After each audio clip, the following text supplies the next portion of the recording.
for people.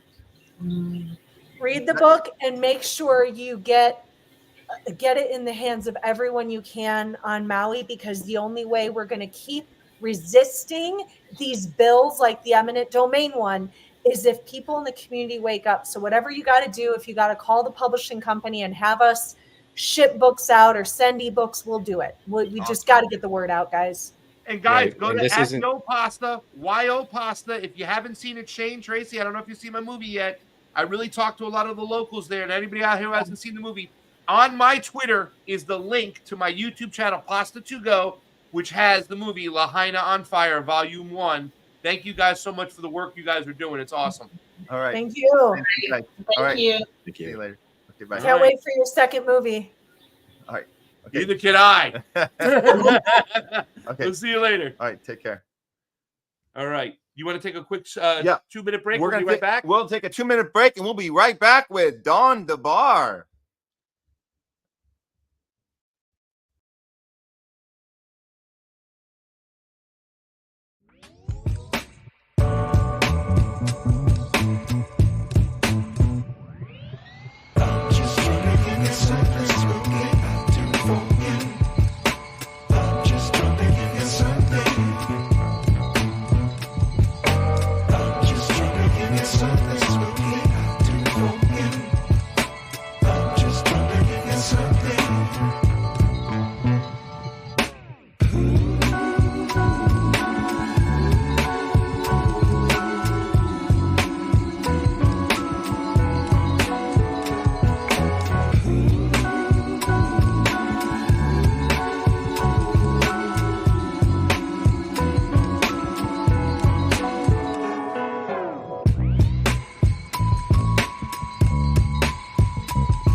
We are back with more Homeless to Go. That's Homeless Left and Pasta to Go multi-stream team up episode special today. We've been covering a lot of stuff.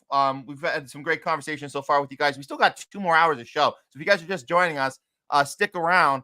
We're about to bring in our next guest and get into some stuff about Chicago. So let's do that. And also let you know what's coming up after that, because we do have Leslie's going to be doing some talking back with you guys, taking your comments right off of Rumble. So get those ready, because we will have a thoughtful discussion with you on that. We got some campaign news happening after that. Some crazy stuff with the DNC. We're going to be talking about Chicago right now with Don DeBar. We'll bring him in just a second, but I just want you guys to know what's coming up. 2 more hours of show, a little more on Lahaina as well. And I think we're going to end the show with some fun Hollywood, This Week in Hollywood. So we're going to show Ellie Cochran's interview that was in. It's going to be in the movie eventually if we ever get it released. I don't know if you guys said, I don't want to make this too much breaking news, obviously, but I said that unfortunately when it came to the second Lahaina on fire, I did business on a handshake, and things have now gotten a little bit murky and they're put aside. And unfortunately, I let down the people of Maui and Lahaina and wasn't able to get this film dropped at the time we wanted to. But I mean, we'll still keep our head in the ground. There's still some powerful information there. We'll still capture what happened 100 days out, and eventually we'll get around to it and we will get it out there. But I do apologize to people for letting my guard down, and that's why I'm kind of hanging with this guy. So I got some advice from a guy who's been making movies for quite some time. Get your paperwork settled. Welcome to Hollywood, man. We have to maneuver through all the ups and downs, all of the obstacles. Films take 10 years to make sometimes. I'm not saying this one will, but I'm telling you, there's always a way. You got to keep at it, keep your head on, just focus on the goal, and there's a way to get to it. So, and luckily, and I think this is the advice, this is the important part. We have this platform. We have you guys. We can keep the conversation going. We're never sitting still. We're always moving forward. Yeah. So today's a great day to talk about Lahaina. We've been doing the talk. We're going to come back to that in a little bit. Yeah. And I want to continue that with you, and we want to show that interview and go from there. But right now, I think this is the time we want to bring in our next guest, friend of both the shows. And he's a radio host, geopolitical analyst. Don DeBar, welcome back to the show. We're going to talk about Chicago, baby. We're going to talk about Chicago, DNC, coming up in less than 2 weeks. We're all excited to get out there and get on the ground, this historic moment. But what the hell is the DNC up to? That's really the question. But first, the most important question I want you to answer before you answer what is the DNC up to. Best #1 rated food in Chicago. Chicago dog, deep dish casserole pizza, or one of those roast beef Chicago dips. Give it to us, Donnie D. I don't know. Chicago. I don't know, really. I've been there a few times, but I'm no expert in Chicago food. I have never regretted eating anything there, so I've been able to avoid whatever pitfall might be lying in the way. But I think that there's going to be much more danger. It's not going to lie on my plate, I think. First of all, the DNC itself that we're going to see is now actually it's a shit show. The actual business of the convention has been conducted largely. They had to do it. Biden's campaign screwed up some paperwork in Ohio, where they required a form to be submitted in the event the candidate that was being proposed for the ballot was not going to be officially nominated until after some deadline date. Then they had to file this form, which they didn't file. Otherwise, if they didn't make this window, which is before the convention, then they don't have an official nomination of the candidate, then you got a blank ballot spot. The essence of it being that the normal procedure is that the candidate is selected. I say normal, but the typical procedure has been that the delegates vote at the convention, or alternatively by acclamation at the convention. Yeah, the candidate is selected and becomes the candidate, which then satisfies various states' requirements regarding the candidacy to be on the ballot in their state. These happen with sliding calendars where, the state, you have to submit your paperwork in April, where, someone entirely different might come out of the convention as the candidate of the party. You have to harmonize all these different things in order to make it come out right. They look seamless to us because most of us don't know anything about any of this crap. We think that the guy we went to vote for, there's being votes tallied for him or her, and however that comes out by the end of the summer, that's the candidate, and that's what they came through with an election process. That's nothing to do with that, really, instead of something else. But in any event, because they screwed up the paperwork, Biden would have not been on the ballot, or Harris, in Ohio, unless they decided to pick the candidate and have the vote of the delegates or fulfill what other requirement there was under the Democratic Party charter or the DNC or whatever to make them the official nominee.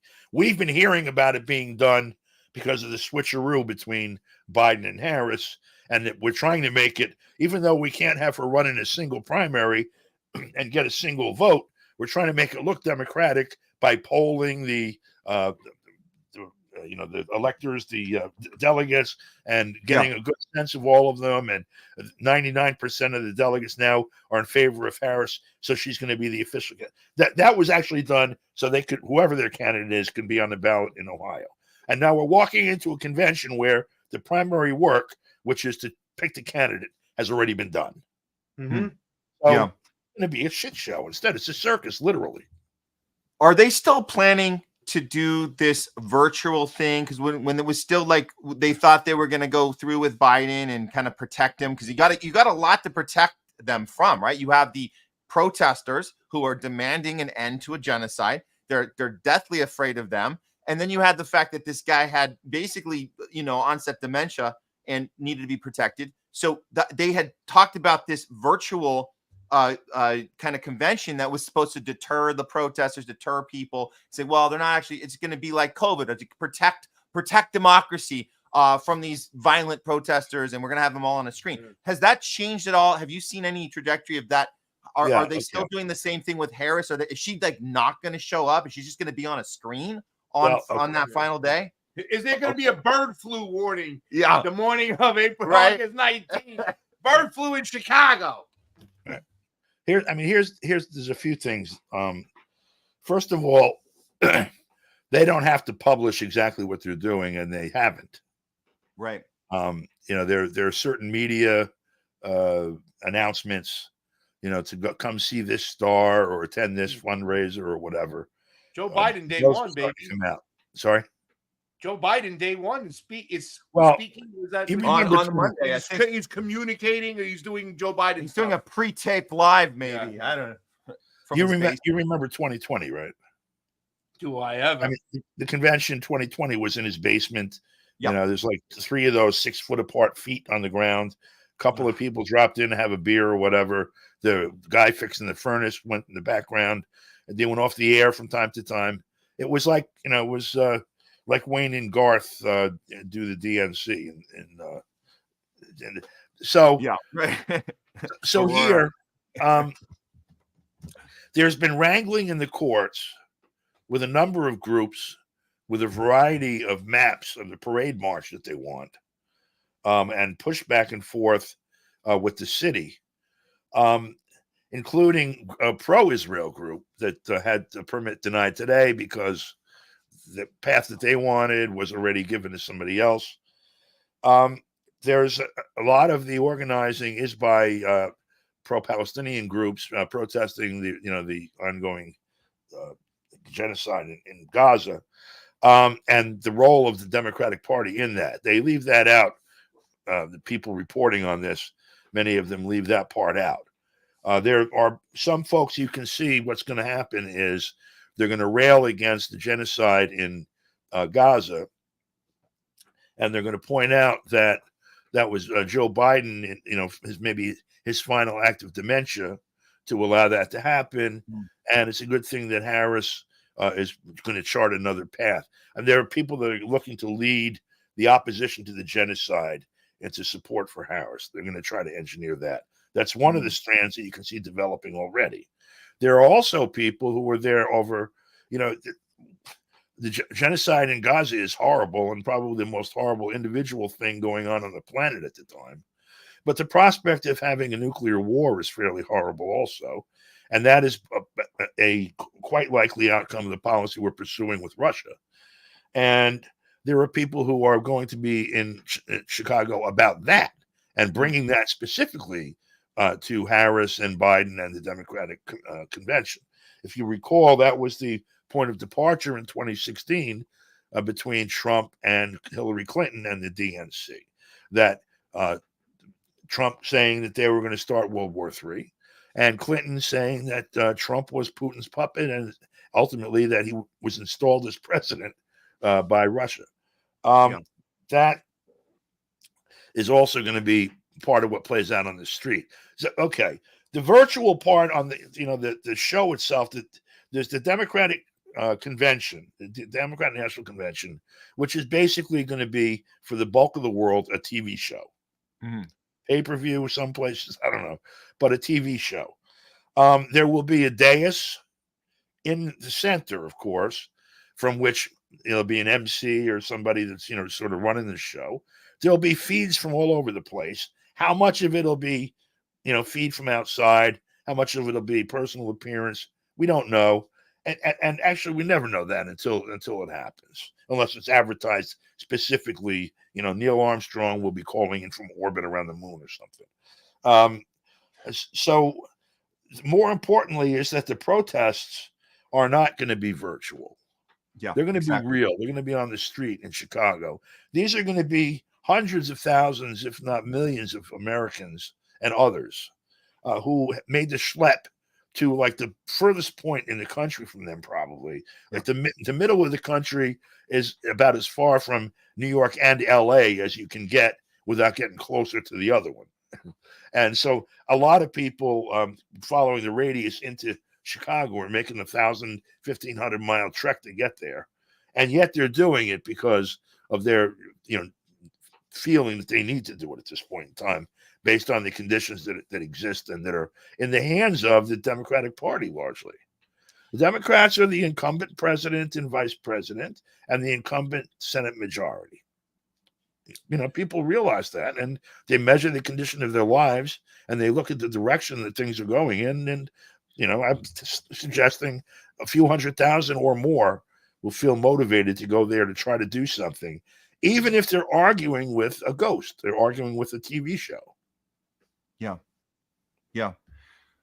I wanted to talk about Tim Walz. Yes. I think that's really important right now because we haven't really had a lot of talk about this guy. My friend Alex Strenger called me the other day. He's from Austin, and he wants to now go to the DNC.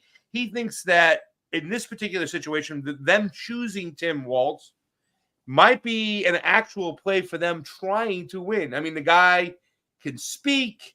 He's the true American story, social studies teacher, coaches football, was in Minnesota, worked with all these different types of, groups that are DEI, he's inclusive and whatnot. However, there's a video out there right now. We have it real quick. I don't know if we can play this video. This is very concerning because to me, Tim Walz, seems like he's still part of the disinformation, situation over here where, he's willing to, like the AOCs, like the squad members, say no to free speech. Take a look at this video right now, and I want your immediate opinions about Tim Walz. Oh, sorry. Back it up. Here we go. Really quickly. Listen to this, Don. Okay. I think we need to push back on this. There's no guarantee to free speech on misinformation or hate speech, and especially around our democracy. I think we need to push back on this. There's no guarantee. That's it. That's the smoking gun, if you ask me. I've said this before. If you want to make the argument for the Republican Party now being the lesser of two evils, you can make that argument. To me, that lends credence to the fact that they take turns playing the villain or playing the heel during the Iraq situation. Everybody couldn't stand the preemptive, we got to kill him over there so we can't kill him over here, Republican Party. But now it seems like the fascist anti-speech advocates, they exist now within the Democratic Party. And this makes me a little bit nervous over here because this guy can find his way off the stage. He can put together sentences. He's a lot smarter than Kamala Harris. What's your immediate take of Tim Walz being the chosen one, especially since he was pushed by AIPAC as well over Shapiro? Well, I don't think any of these things are going to matter. Okay. It's clear who this guy belongs to. Look at the rest of his career. He's an opportunistic politician. Yeah, he was in the National Guard, and he was a high school football coach or basketball, whatever free he did. You know, we're at a stage past where, you know, a smiling face and a waving hand at the sunset is going to make people feel all warm and gooey and vote for someone for president, vice president, in the face of the reality that people face. When you measure the amount of contempt that people hold for the institutions at this point, the complete lack of legitimacy that the institutions hold for the people, the complete disconnect between the idea that these institutions can be used to solve the problems that people face and the intensity of the problems that they face. People millions in foreclosure and eviction, millions and millions food insecure, healthcare insecure or short, period. The situation deteriorating under their feet. Their real assets, you know, in the four figures, maybe a couple in the five, for about 50 to 60% of the population. It's not sustainable. It's been deteriorating over a period of 50 years almost now. And people have tried everything, the friendly face, the grandfatherly face, everyone that they could whip out of their bag. And every time they reach into that bag to pull it out, they end up with a handful of brown, mushy stuff where the things that they need were supposed to be. Brown, mushy stuff. So it comes to a point where, you know, you can't fool them anymore with that. And this guy's not even that good at it. Yeah. So what is the story for us on the ground then? What are we looking for? You said before the story's not inside, the story's out in the streets. Yeah. What are we, as journalists, boots on the ground, what are we trying to capture and what are we trying to communicate to the people out there watching our shows? They have a TV show that they're scripting for us that they hope is going to convince us to buy in one more time in this situation that so many people are in. I'm going there. We're going there. Yep.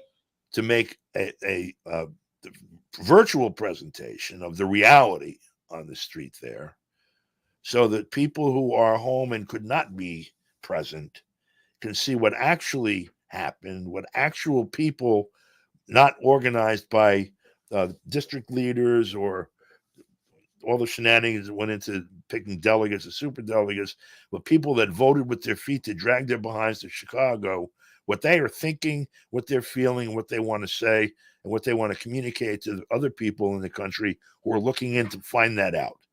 And what we're going to try to do is start a dialogue that way where people can start to figure out among themselves how to solve this problem.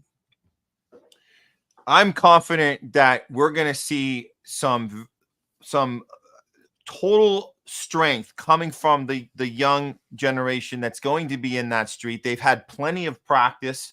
They've had plenty of beating up on over these last 10 months, and they're ready to go out and take some more beating because they're on the right side of history. I think that's going to be the story looking back. That's the moment in time, being there on the ground. It really is. And I think that we're seeing that in advance, and that's why we're all going to be there to cover this big moment.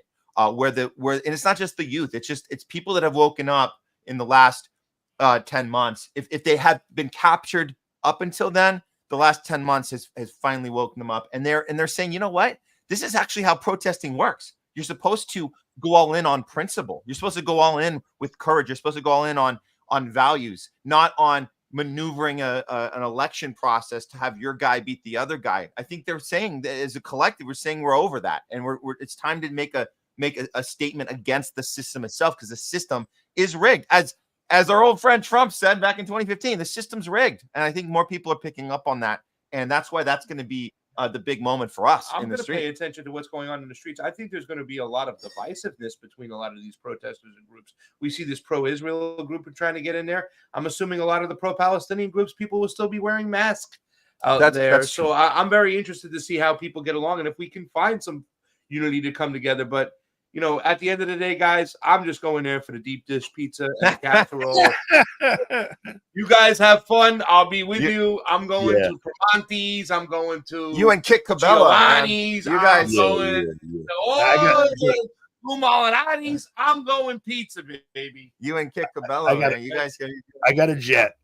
I got a jet. I just want to say before on my way out, at the risk of sounding like I'm advocating for something that I'm not.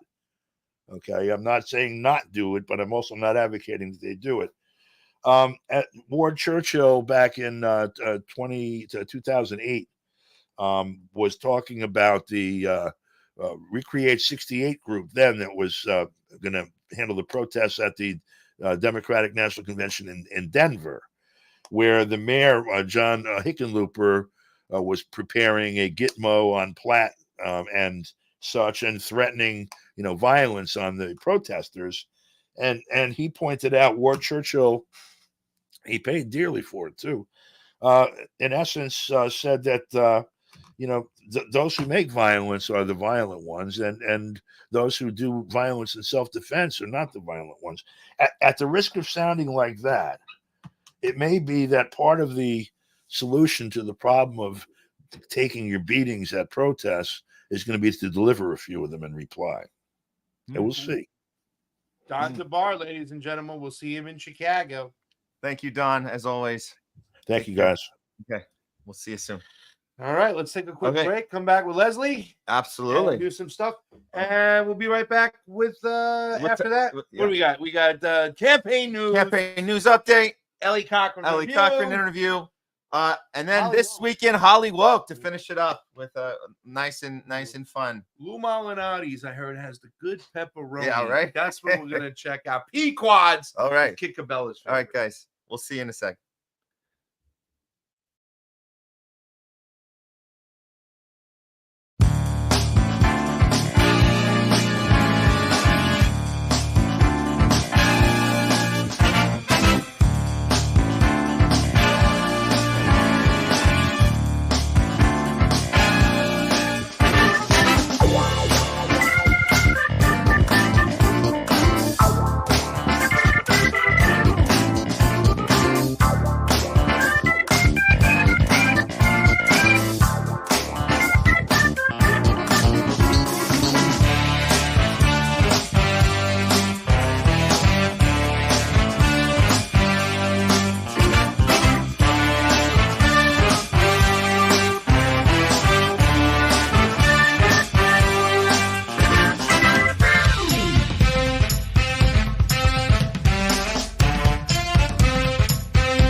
Okay, guys, we're gonna start talking back here. Just 1 second. Here we go.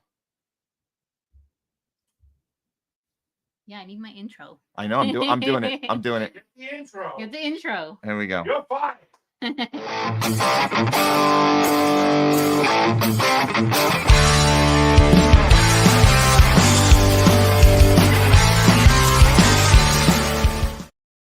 It's time for Talking Back with Leslie joining me in the studio today. We're on the couch. This is not the convo couch, but the homeless to go couch for the day. So yeah, thanks for coming in and let's engage a little with the people. That's what we like to do. So let's go for it. All right. So hi to everyone. Thank you for tuning in. We have quite a few comments that I'd like to read on Rumble on the homeless left.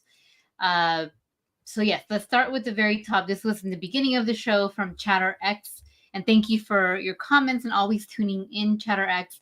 Kakala is just a brown face of Killary, another proxy POTUS for more proxy wars.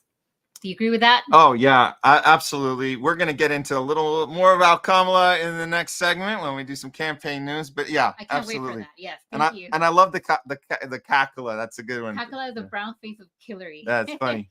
Airwaves is saying hello to you and Pasta. Got some shout outs here. Let's see. Nurses United. As a nurse, I really wish all people had Medicare for all. And then ChatterX responds to Nurses United, that's only for Israel, paid by U.S. taxpayers. And then the next one's me, Leslie. Israel has Medicare for all. I actually did not know that, Matt, including for the other people living there as well. As a nurse, too, I see the discrepancies in care due to people's financial situations. It's heartbreaking, Matt. And we talk about it all the time. And that's a whole other conversation to have another time, right, Matt? Absolutely. About the healthcare in the United States, the greatest country on earth. Oh, right? Here we go. I'm finding it. Okay, this was the heartbreaking. Yeah, it is. And we've talked Medicare, and we like having honest discussions, and we even debate sometimes. Pasta and I have a couple little debates on some stuff, but it's refreshing because we can be honest about it when we know that we're in an environment where we're trying to figure out what's best for the people. But this is the point we always make. We can't even talk about Medicare if we know they're deliberately keeping it from us anyway. So it's like, what are we even talking about? Like, it's like bodily autonomy is important. We can go down that rabbit hole with Medicare, but I have opened up my eyes about it being something that could be used against us. I'd like to see them try. It's just that we haven't even gotten it. So let's get it first, and then we can decide if they're trying to use it against us. But we don't have it. We don't have it. No. We'll talk about it one day. Yeah. Evie Burke. Oh, thank goodness the military is still standing strong. Thank goodness. Oh, I consider that must be facetious. Yes, of course. Look at the absolutely. I love the humor. Yeah. Long-time listener. It's important to note that there are disagreements about what Jewish law allows. But the point is that certain religious authorities in Israel with a degree of power are arguing it. Okay. Yeah.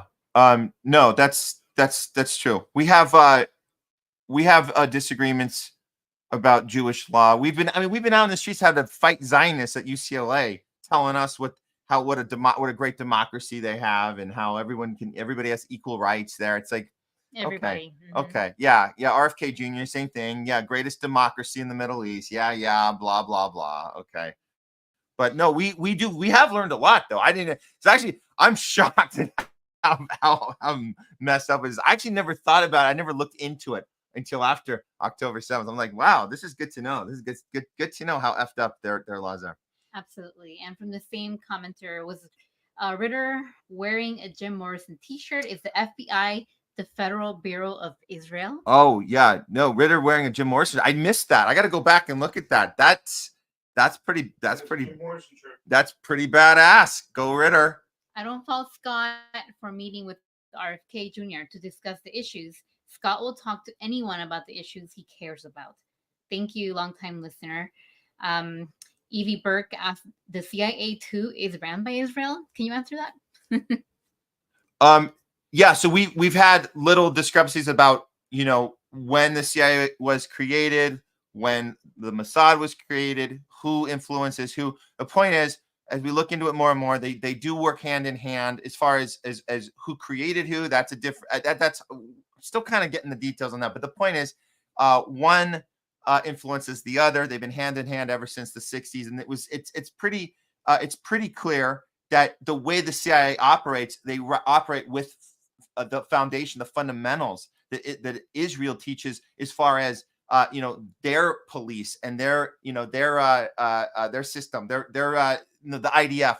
We found out our police gets trained with the same playbook as the IDF.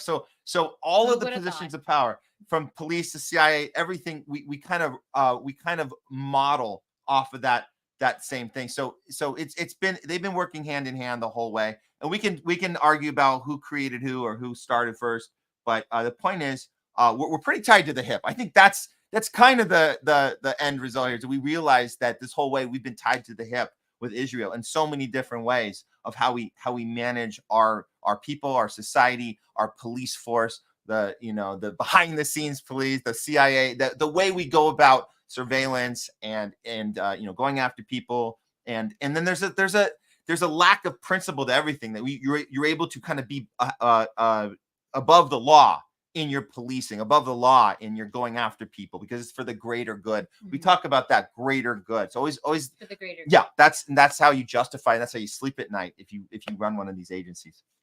So condescending, for the greater good. I know. Well, Wichigo says, sorry. Yeah, no, go ahead. The CIA and Mossad are crazed Zionists. So Wichigo answered my question for you, Tip. Oh, here we go. There it is. Yeah. From Chatter X, financial censorship, military industrial complex, and all these things listed equals fascism. Thank you, Chatter X. From Sherry Wise, great show and great music in the breaks. I love that music too. Oh yeah, That's well fun. we can thank Jamie for Jamie. that. We're gonna be inspired more about that in our future shows, because I think we just had our one theme song we've been playing, but I do like switching it up. It's actually, I'm inspired. So yes, thanks for that. Airwave says, where do they get the radioactive sludge that created super delegates? No, that's a great one. Hold on, let me grab that one. Oh yes. Okay.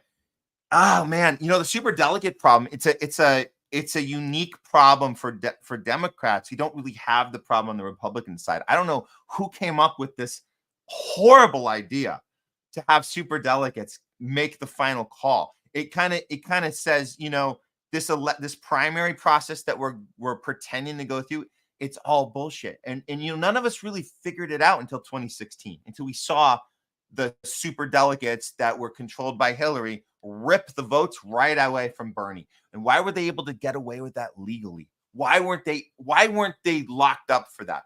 I mean, not that they would have been locked up if they were breaking the law, but the point is, if they were breaking the law, they still wouldn't have been locked up. But the point is, they actually weren't breaking the law. That's the most insidious part about it. They knew that they could get away with it because it's in their own damn charter. Their charter, the Democratic Party, is a private company. They don't have to function on the national scale, the federal rules of the general election.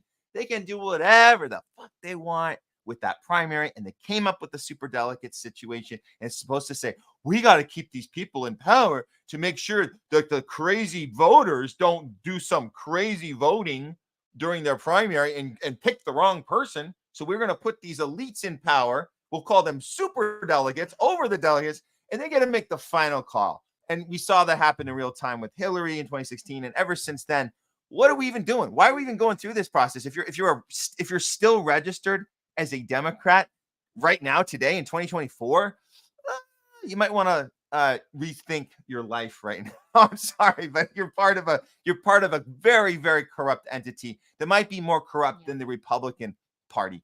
But they're both being a pretty Democrat bad. all my life, I agree with that. Yeah. Okay. And it's taken me time to come to that realization for sure, but I agree with that. Yeah. And I love your passion. Thank you. Some shout outs from some people. Hello to everyone, Miguel and Wichigo. You have some other great comments there. I can't see it on this. I'm only on Rumble. I don't know if you want to read. It looks like a lot of people appreciate that. There's still a lot of people investigating what happened in Lahaina. Oh yeah. No, a lot of appreciation and comments around Maui. We knew we had to do a show today on Maui, on Lahaina. We knew that we had an obligation to do it because it's being the 1 year mark. But it is nice to see so much engagement about it, and the people still care and they didn't forget about it.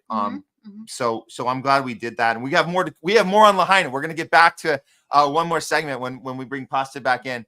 We're gonna get into there's a very important interview with Ellie Cochran. We're gonna get into. So guys, we're not gonna stop talking about Lahaina. And I think he's itching to come back. Yeah, I'm gonna read one more from Wichigo. I'm loving this. I'm watching over here. I got my kitchen. I got my food.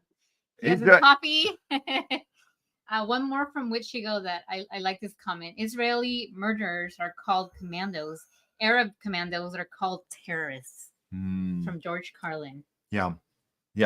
Can we do just a few more? I have on the normal feed here. Yes. I think actually, you know what? Yeah, I'm gonna grab a few of these. Thank you to everyone that commented on Rumble. I always, as you guys know, love to read your questions and comments. I think we had a misinformation. Might have written something. Yeah, this is let me just grab this. Oh, comments. Yeah. Yeah, there's we won't be able to show it on the screen, but this I think we had one. Yeah, a couple from misinformation 1984. If you want to read those. I have misinformation from about an hour ago. Stephanie and Tracy, great respect. The upcoming agendas are seriously suspicious. The officials connected to multiple events are seriously suspicious. Yes, they are, Matt. Yeah, this is how we have to be, though. We have to be suspicious. What's wrong with being, by the way, what's wrong with being in a suspicious mindset when shit goes down? Like, what's wrong with that? That's how journalism's supposed to be. We're supposed to be suspicious of people in power until they prove us otherwise. That's how it's supposed to go. If they can't prove it otherwise, we're going to keep being suspicious and we're going to keep asking questions. It's okay to ask questions, yes. And we're going to look at red flags. Red flags are when they don't want to answer a question. A red flag is when they want to deplatform you. A red flag is when they say something completely opposite of what they just said. We are learning these techniques, guys. We're doing this together. We're learning it all through COVID. I mean, man, if there wasn't a better place to do it, was during COVID. Like learning about how do you look for a red flag? It's so easy. You just save. It's called the internet. You just go back and play the clip. You just play the clip. They go, no one ever said that the vax would prevent COVID and stop you from giving it. Oh, but they did. Roll tape, right? They certainly did. So yes, we gotta use this new philosophy. We've learned these techniques, we've learned these skills. Let's apply them all the time. We apply it to Lahaina. We were really good at applying to Lahaina because we already were in that mindset of COVID. So when Lahaina happened, we were like, oh, here we go. Here's the deflecting, here's the censorship. Here's the lying. You're the problem. Look out for that one. You're the problem for asking a question. So we're getting really good at this, I think. Oh, yes, I agree for sure. One more from Misinformation 1984. And thank you for your comments. Shane brings extremely insightful information. Yeah, it was great to have them on. You know, that was a great team. Stephanie and Shane and Tracy. What a great team. They really got a good product there together. I can't wait to get the book. I mean, we're gonna present it more to you guys over the next few weeks, and hopefully, I guess it's on pre-order right now. But you guys should definitely check out the book. It's called Sound the Alarm, and I think some of the proceeds are going to we didn't mention this earlier, but it's going to the documentary that we're in the process of making with the same name of Sound the Alarm. And so people that are donating to that through ordering the book, it's going towards the film. So we didn't get to mention that earlier. Great. Yeah, I forgot that we didn't bring that up because now you're bringing it up. So I'm glad. Yeah, if you guys, that was something I know Stephanie was very excited about to share with me. And there's already been some great donations coming in for the film. So, man, we forgot to talk about that. That sucks because that was a big deal. I found that out yesterday. Glad to hear that. So, yeah, no, there's actually some great people they want to see more. They want to see more what's going on. Sound the Alarm. Great title, by the way. Sound the Alarm. And then, we're gonna have Stephanie back next week. She's gonna be on The Homeless Left with we have a guy who went after the climate change scam. And has a book and went on Alex Jones. That's going to be a great discussion. He's going to be our special guest. We'll announce that later on. I'm thinking of all the stuff we forgot to get to because there was so much. There's just so much to talk about. Yeah. So never enough time. Yeah. Okay. I think that. Thank you for having me sit next to you. Yeah. And I warmed up Pasta's seat. Well, why don't we go right into the Ellie Cochran interview, because it is like a 20-minute interview, and we can play it right from here, and I have everything hooked up right now. Okay. And then we can go into it. So, Leslie, why don't you give us a good introduction of Ellie Cochran from Lahaina on Fire Volume 2, 100 Days Out, and I'll go right into it. This is Can I repeat that? Ellie Cochran from Lahaina on Fire Volume 2. Check it out. You were born here? Yeah, born and raised. Next month makes 59 years I've been here in this town. Yeah. Yep. You were here, right? When it This was is where all I met built you. up and everything? Yeah. Oh, yeah. Well, here's what it looks like now, which is like, what happened? Nothing's here anymore. Well, So, you know, it's funny because as I was thinking about this interview, I really want to talk about the macro and what's going on, but I also want to talk about this too as well. But can we start with, because there's something I heard you say, and I had to do it. There's been pushback, I guess, from you towards the governor of the official dead count. And you said something like, you know, you're against that, what this official count on the 100. You said, go over there and count those crosses. And I did. There's 135. yeah. And that's just a small portion about what's going on. Right. Can you give us a little information to why you think they're downplaying it so much? And even when state representatives like yourself going, hey, this is no good, they're still staying consistent with their story. 98 dead and many missing. Yeah, 99 and 5 missing or some. Those yellow ribbons are missing. Why would people put up yellow ribbons of their family if they're? Why would they lie? So about then that's that? 100 and like close to like Plus, 157 then total, then close to 160. Gotta be somewhere around there, but I don't know why. That's a good question. I don't know what the point is in minimizing, you know, and downsizing. I mean, to lessen the tragedy, lessen our, you know, grief. That's not going to change. No matter what number you toss out there or how low of a number you toss out there. You have to have a sense, because you work with these people, of why they are downplaying this. Again, I think it's, they don't want to, I don't know if it's panic or, right, like downplay it. So when people come back to visit, it's not as, I don't know, alarming or something. I'm not sure. Again, I don't know the reason. For me, I have to be truthful. I have to be real and just tell it like it is. Yeah. Right? The number's the number. Missing is missing. I mean, I guarantee you will never find certain bodies. I mean, people got swept out to sea. We'll never know who they are. Or perhaps they had no family. I don't know. Or entire families just got, you know, cremated and disintegrated to who's here to speak for them. I don't know. These are just speculations on my behalf too, but I really believe that those numbers are not accurate. I still really strongly believe that. I speak to others and they agree. Yeah. So again, we don't have the firsthand proof like, hey, here's the, you know, the extra numbers we're feeling are more accurate, but it's just I don't know, a feeling, a thought, just a sort of comment. When you look at from end to end, the destruction of Lahaina, and you're counting just those numbers, it just doesn't make add sense. Up. It doesn't make sense. Doesn't add up. And Lahaina is dry. It's, you know, I mean, I guess that it was a fire, but if you drive around other parts of Lahaina, it's dry, and yet you look over there, it's like one of the wettest spots in the world. It's raining now up there. So when we talk about Manuel Kaleo, because people are still using him as an excuse, saying he turned off the water, do you have anything to say about that? Because I really want to know something about the water. Do you have any insight to that?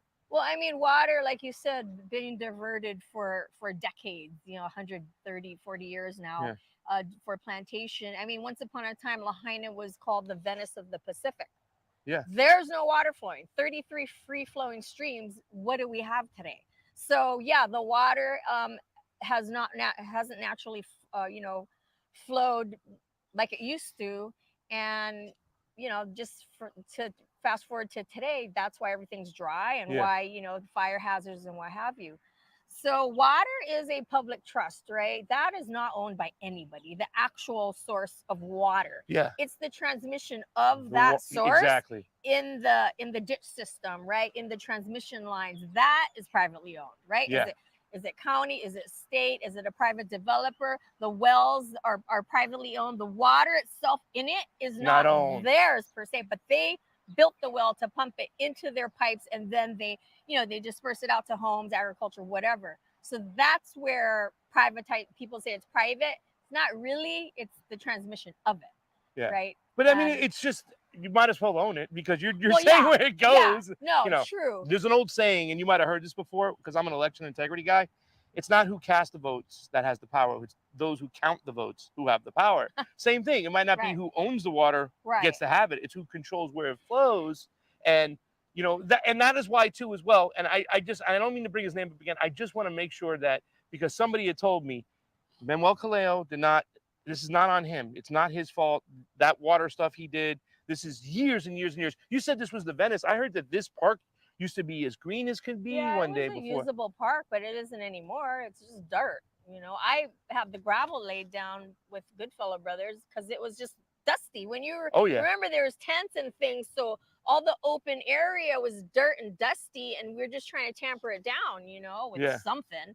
I had spread grass seeds, and it looks like a little bit of grass is starting to pop up, but you know, the county has plans, I guess, to re-irrigate and stuff here, but we'll see when that happens. My subdivision's right there where I literally live. And I recall the fire hydrants being open, watching the firemen trying to fight the fire. And it was just like spurting. It was not a gushing bunch of, so they kind of didn't even hook up to the fire hydrant. Have you been given an answer from officials of why that happened? No. I've heard bullshit things like. No, I haven't asked because I don't know. I just feel like I'm going to be, you know, they're going to talk around in circles and not really answer the question anyways. Or give lies or something. I don't know. Tough job. So let's talk about the distribution center. We came here. We saw Alfie building the houses. Yeah, right? The domes. Yeah. The dome. He had a dome up here. Yeah. That dome's over there. There's two, and there's one here, and there's 4 altogether at one time. Yes. So he was going to build this community of domes, bathrooms like kind of in the middle, small housing, temporary, get people to stay on island. Well, no, it was just that wasn't really for that was housing. A sample. These weren't for housing. This is just to show what can be built and what he has available. Those were used for. We had produce and clothes and what, you know, so it was utilized. But he did want to. He did want to try the tiny homes project. It was a great place to show him at your distribution center. Here's Ellie Cochran's distribution center. There's stuff that the locals can pick up. This is what they're working on. They're being productive, looking down the road, right? Yeah. So that's good. But he was stopped by the HOA, right?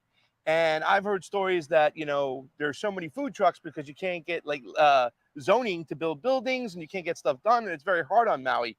How do we get past that right now and not have a situation where we have a bunch of PVC piping over there because the HOA won't let them put up small housing and you have a housing crisis? Right. And let me ask that question because I've heard the terms to stay at the Red Cross at the hotels is like every 2 days you got to check in. If they call you, you don't pick up. They tell you got to move. They're moving people around. They're making it very uncomfortable.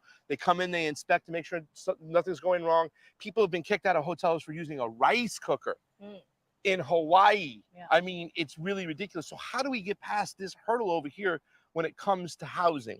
Falls into the county hands again, right? Falls into the planning department, permitting process. So I've been talking to people, the King's Cathedral Church, and they're good to go on a lot of levels to just put up some, some housing and things, and they're just getting, roadblocked. So it's sad, because we were in a crisis before the fire. It's even that much more worse now. So again, I think the mayor did do a press release about asking short-term rental owners to convert into long-term rentals. Yes. Right. So we'll see how that goes. That's what the Lahaina Strong down on the beach. They're holding it down. Fishing, because I think ancestral rights allow you to stay overnight as long as you're fishing. Setting up tents, but saying it's fishing because they want to have that, I believe it's called the Montoya list, where it's short-term housing. They want to kick it into long-term housing. And he has the power to do it. The state or the county will probably get sued, but who cares if people can stay here by the time they figure it out, and if they got to pay some money at the end.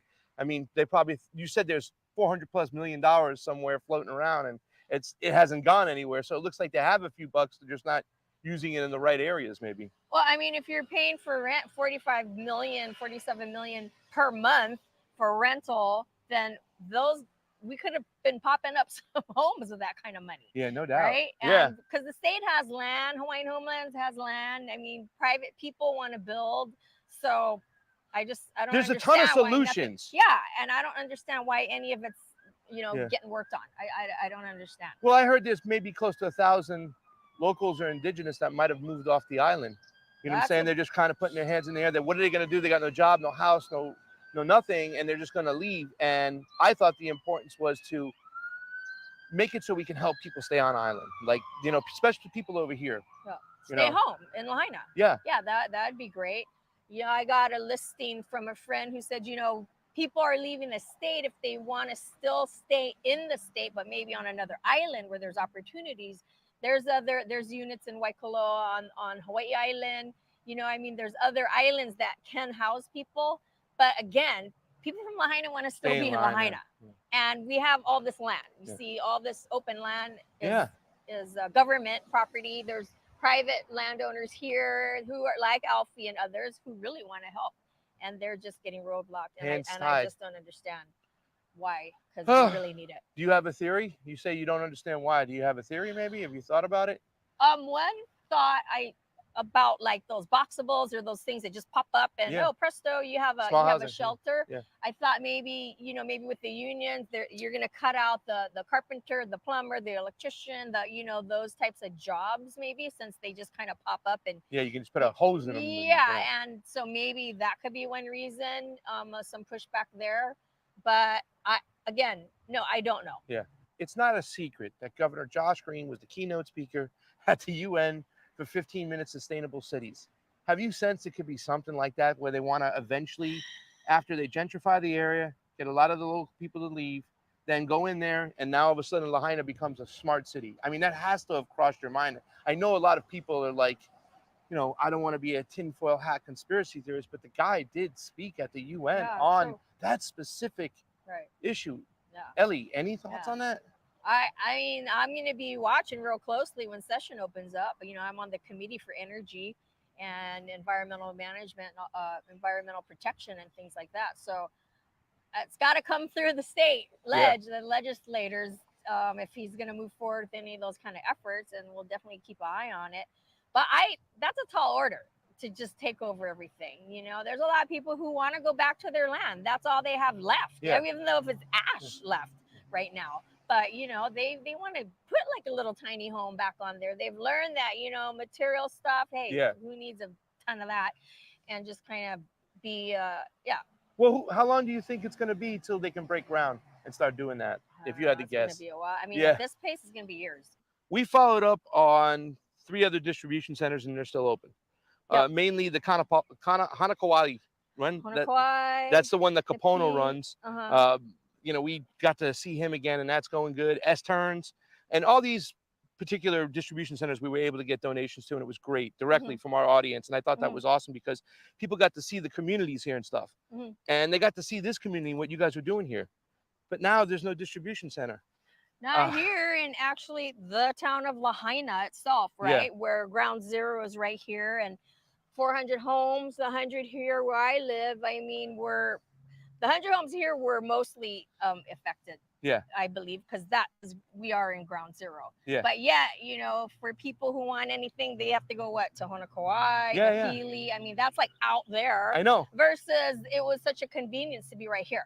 You could literally walk here, right? Or on your way home, pull in, drive in, you know, walk up and grab things and head back up the hill or wherever. Yeah. And it was really moving right along, you know, and I really wanted it as people, you know, stores start opening, people got back to work, and maybe the supplies weren't as needed, like, you know, from day one. I wanted this to morph into an events area, right? We're a gathering place for people where we could have the music nights and the movie nights and after school, you know, sessions and whatever, just a place, make this the heart of Lahaina, because that's all that's left. I mean, below that fence line, there's nothing left of Lahaina, right? Yeah. So this is where the town actually starts. But it had just, for me, it was like a hostile takeover. So somebody had said that what Ellie Cochran did was that she usurped the distribution center from the people, and that she was getting kickbacks from the Rotary Club, and that she could either give it over to the people, or B, have it shut down. What do you have to say to those claims? I didn't get a thing from Rotary, so I don't know what they're talking about. Okay. I think maybe Rick brought some air purifiers or water pitchers or something to that effect. But yeah, so I guess the call was misappropriation of funds, taking money, mismanagement, all this stuff. Yeah. That's all false as far as I'm concerned. I have every receipt to prove every single penny that was spent. And if there's cash, majority was my own pocket money. Gotcha. So I have all that Yeah. to prove Yeah. otherwise. And I started this. I mean, I never call this Ellie's Hub at all. This is the community's hub. It always has been. Yeah. That's the whole reason why for doing it. But I literally did, and the county knows this, and I admitted it to them that I took the county park without asking. Yeah. On behalf of the community, because no one came, right? No governor So that's what came, that no was the mayor excuse they came, used. Nobody came. Okay, that was the excuse they used. Okay, what about the people who say, all right, Ellie Cochran, whether she wasn't on the take, she wasn't. Most people think she isn't, but there were people who had their criticisms. Why didn't she at least just give it up to the people so that it would exist there and walk away from it? What do you have to say to that? We're here working it every day. Yeah. What, I'm just supposed to like do something and walk away? What? How's that work? I don't understand. Yeah. Well, I don't. I am the community. Yeah. I wasn't here as state rep. My community's right there. Yeah. That's why I came out here. There was no service. Gotcha. So I built this. I was never here as Rep Cochran. I told people, where is government? That's why I built this, because government never came. Yeah. So is there any talks about you possibly bringing it back here? Because the people, because no. you know what, the only thing that really caught my mind, I was like, yeah, the people of Lahaina, this was in Lahaina, they could walk to this distribution center. Can't they start it up again and straighten it out and move it forward? Could, but no, the government, this is the county park. The county doesn't want that. That's what's going on. But yet the county has 3 other hubs open. I asked them, why would this hub be the only hub that would just get torn down like overnight? Yeah. And they're like, we don't have nothing to do with it. We don't know. I'm like, okay, that's their answer. But you started this with your neighbors and everything. This was you. Yeah. Right. Yeah. The community. Gotcha. It wasn't a state sanctioned thing. Yeah. At all. It wasn't even county sanctioned, and it's a county park. Yeah. I did you ever confront those people who got taken away and got it shut down and stuff and called the county? I filed a threat report on it. Yeah. I was threatened, and then the threat came true the next morning, and I called the police. Then the police made it happen. Yeah. That's another thing that bothers me. Tell me. How is it that the police department waltzes in here? If I would think that if you're upholding the law or whatever, or a neutral party walking into a scene where stuff's just being taken away, and I'm going, hey, I didn't call for this. This is the threat coming true that I got a phone call about yesterday. Yeah. And they were like, you have to let this happen. They're like, you got to unlock the gate to let the trucks in. You got to move your vehicles or we'll tow them. And I'm like, really? And they said, yeah, because these are community people taking community items for the community.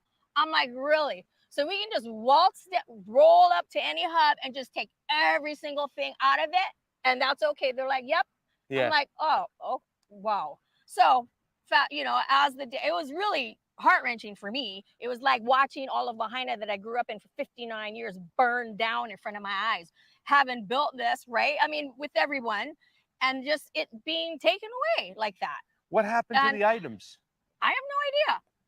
I don't know. The police just let it go. Like, all right, yeah. They said you have to let it go. Yeah. And the chief told me just document.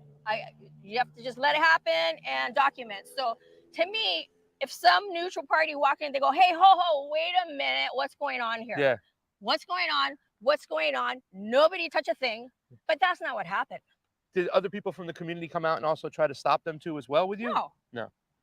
It's just me here. Yeah. With all these people with trucks and everything. And so, this place, as I said, was going to morph into something more for this community. Yeah, that's what my friend said. She said it feels like it was somebody it's totally fucking around. Like, they were like, it's an inside hit job to make sure that she's... yeah. Well, it's really odd. And I don't know if this is off the record, but so that I was part of busting open the biggest bribery.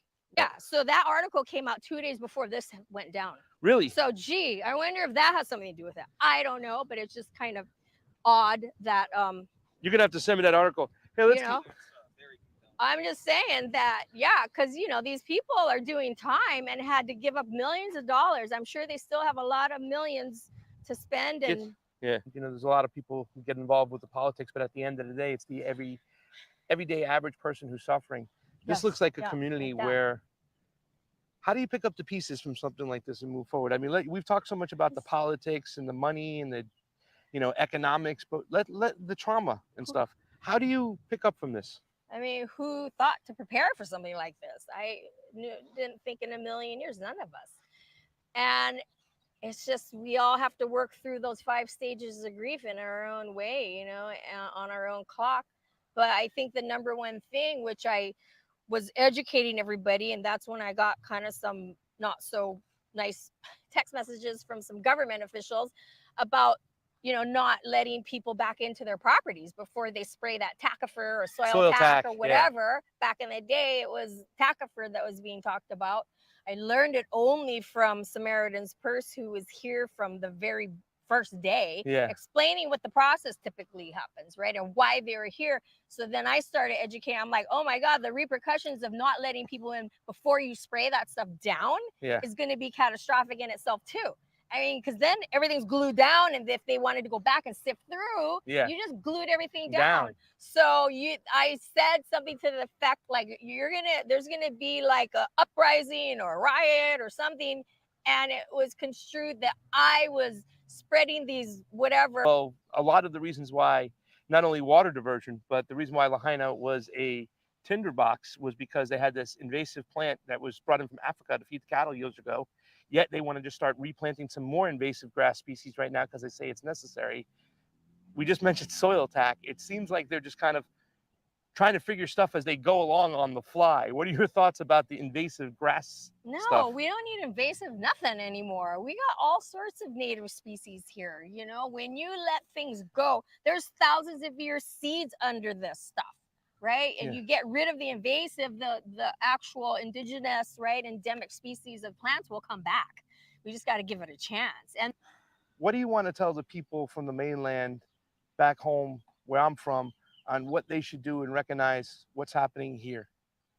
Well, I mean, lend support and just, I don't know, it's so much work to be done, and probably get involved with the decision-making process to make sure the right decisions are made. That's what I need to keep an eye on. Make sure the money that's being given goes to where it's supposed to go. Because right now, I think the biggest question is, what's the plan? And where's all the money that's been given to Lahaina? And I mean, I have a question for Rotary themselves. 2.2 million was given for Lahaina disaster relief. Where has that gone? I'm still trying to reach out to those people. So for me to have taken Rotary money, that's definitely clearly not true. I'm also wondering where it is.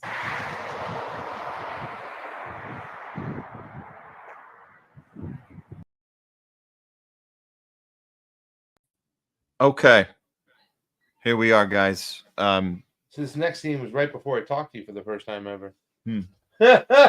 The next scene is me right after I talked to Matt for the first time ever. When he tracked me down in turn this off in Lahaina, and we just had a nice conversation. Then I walked up and saw the crosses and all that stuff. It was kind of crazy. It was a little surreal. It's almost a year ago today. It is a year ago today. Wow. And all that stuff. Well, let's start. Yeah. And here we are. Man, that was an incredible interview, man. It's so nice to see someone like Ellie be so available and accessible for people to like be real and honest with you. So many of those people in those positions, they just stay the hell away. They don't want to have these conversations at all. So she seems like the real deal. She put herself out there, and it was pretty interesting. And like I said in the interview, I don't know if we got to it or if it was cut out of that version. She had talked about the mayor, and I said, "How many times have you spoken to the mayor?" She's like, "Once." I'm like, 100 days out, you spoke to the mayor once? She goes, "Yeah, I've left messages." I'm like, "You think he'd have a hotline right to you, right?" No. Looks like we got a super chat here. Super A. Yeah. Hey, TD, thank you so much. $100. Wow.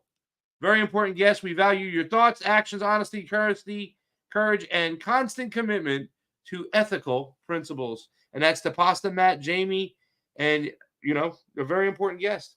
Throw Leslie in there too. Yeah. Thank you so much. Thank you, TD. We love you, TD. Long time listener. Appreciate it. Yeah, very cool. Very cool. Well, and this has taken a village today to put this show together and all the work we've been doing. Nobody can do it on their own. It takes a team doing what we're doing. So and again, we apologize for any of the tech problems today. We're, it's a work in progress here at this new studio we're trying out here. But yeah, we keep building on it, and we appreciate you guys rolling through with us on this. So campaign news. I think it's time. I'm crossing fingers on tech on this, but we want to give you guys some campaign news. Let's do it. Let's do it. Okay. What the hell? Whose campaign? Maduro or No, we're doing this is the election. Okay, here we go. Time for some campaign news. Here's the intro.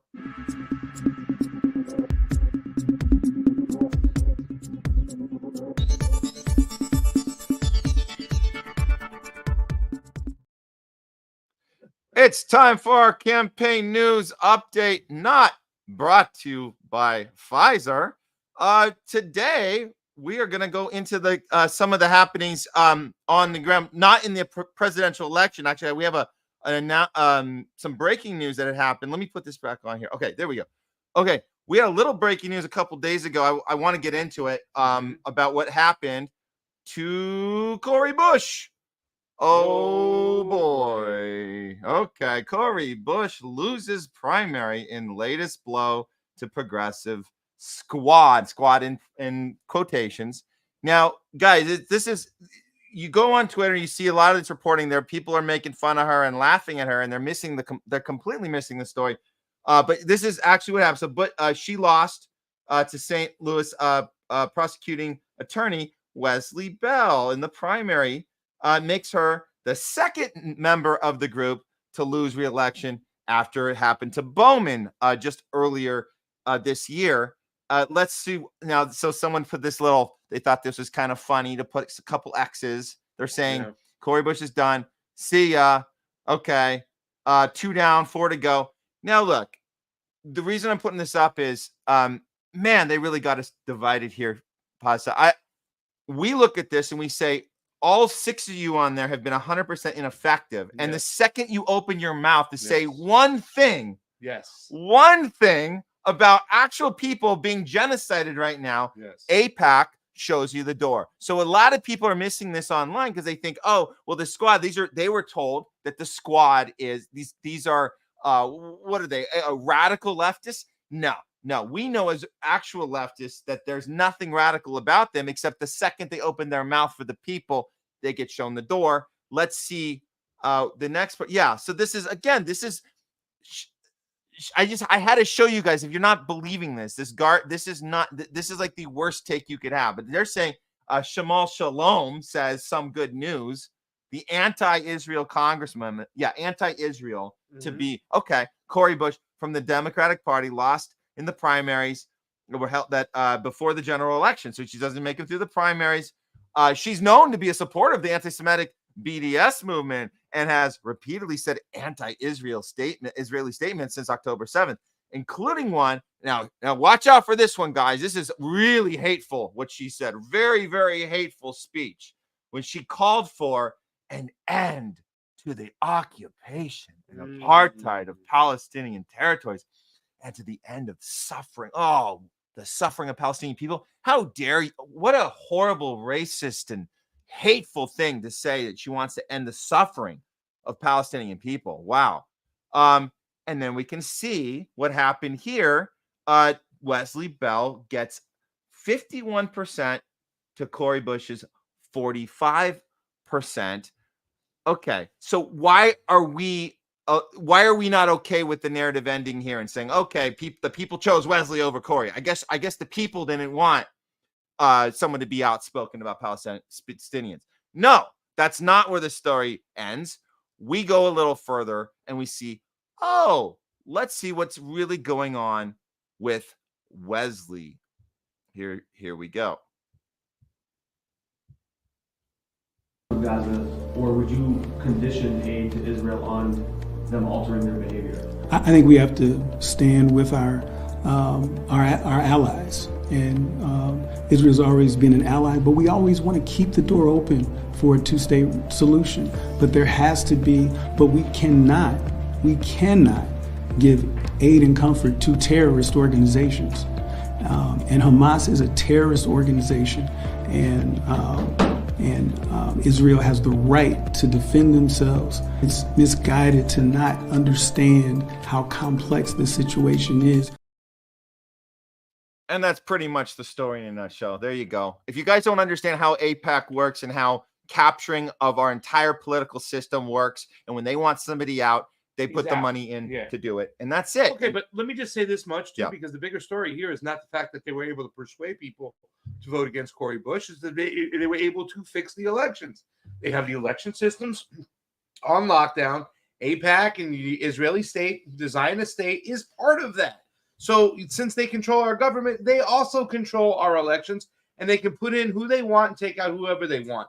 They did this in Ohio when it came to Nina Turner and Sherrod Brown. Nobody even knew who Sherrod Brown was, but yet she still won her election because it was an all mail-in election. This is what I'm talking about. And if Cori Bush, once again, Cori Bush was one of those people who wanted to sign on to legislation that said you couldn't look at the elections, that you were deemed, a sinner of sorts. You know what I'm saying? The big lie. If you go and you play into it, and she was going to sign legislation that would punish people for asking to look inside these elections. Well, Cori Bush, why don't you go look at your election right now? I guarantee you lost in the mail-in votes. Just saying, I will guarantee that you lost with the mail-in votes. But hey, continue on. Yeah. So it's unfortunate that half of this populist movement, because we're trying to form a real populist movement. Pasta, I'm so upset that we get so close to it, and then we lose half of them who are like, oh, those radical lefties need to be taught a lesson. Look at, yay, one step in the right direction. They have no clue that this is exactly the thing that you were upset about on your side, and we're seeing it happen on our. Wake up and understand how money and capture works of our election system, especially if you were there on January 6th, especially if you saw how a rigged election worked. Can you not see how powerful entities can go and destroy our entire election process, even if it's against someone you don't like? Can you see that? We were with you on January 6th. I didn't vote for Trump, but I saw what happened, and I was able to put aside what I wanted versus what was actually happening that was not actual democracy, and that's what's happening here. Yeah, and I think that, as far as people understanding what's going on, she is from Ferguson, right? That her opinions about ending the occupation is a popular opinion inside her district. Yeah, this is not like she said something like, "Oh," but that's how nefarious it is when it comes to election swaying or election engineering, as I like to say, because now they're duping the people and going, "Oh, I guess people shouldn't talk out against Israel." The majority of people don't like it when you talk out about what Israel's doing. Yeah, no, this is the mind game that they're playing. This is the Jedi mind. That's right. What? They're playing you because they're making you believe the majority of the population is okay with Israel doing what they're doing. Yeah. No, they are not. And especially the fiscal libertarians who are like, we're done with financing this stuff. Israel's not the 51st state. Why are we doing this? Yeah.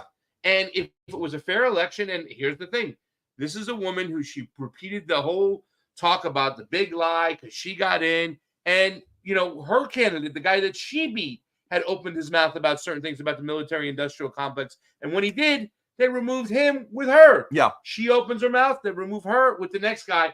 Hamas is a terrorist organization, a complete sellout. Yep. Uncle Tom. Well, I mean, just awful. Yeah. We could leave the door open for a two-state solution, but Hamas is a terrorist entity. We can't do it. The bullstein coming out of both sides of the mouth is just unbearable at this point. A two-state solution when every single Palestinian is either part of Hamas or they're going to grow up to be part of Hamas. So let's get rid of all of them. When there's none left, then we can talk about a two-state solution. Right. Okay. Justifying genocide. Yeah, there you go. Justifying. And if you believe that's the popular sentiment in the United States, I tell you better get your head straight because it's not true. Yes, there's a group of people who think that Israel should be able to do what they want, but that's not the majority. And a lot of people have done it, and they're sick and tired of it. And they're sick and tired of us funding it. Absolutely. Now, if you guys are wondering, well, AIPAC might be really shady, and the Israeli, lobby behind that's very shady.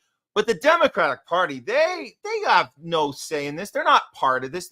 they're kind of middle of the road. They're not really taking a stance one way or another as an entity. Well, you'd be wrong if you thought that, because this is how our newly anointed nominee of the Democratic Party treats Palestinian protesters. Let's check this out.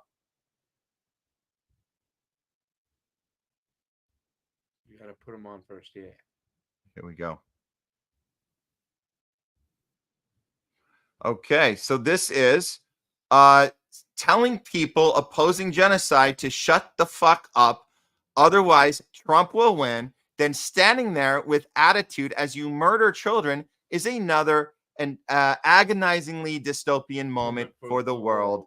The U.S. is abject evil, and the cheers show how widespread. Let's take a look. You know what? If you want Donald Trump to win, then say that. Otherwise, I'm speaking. Wow. Wow.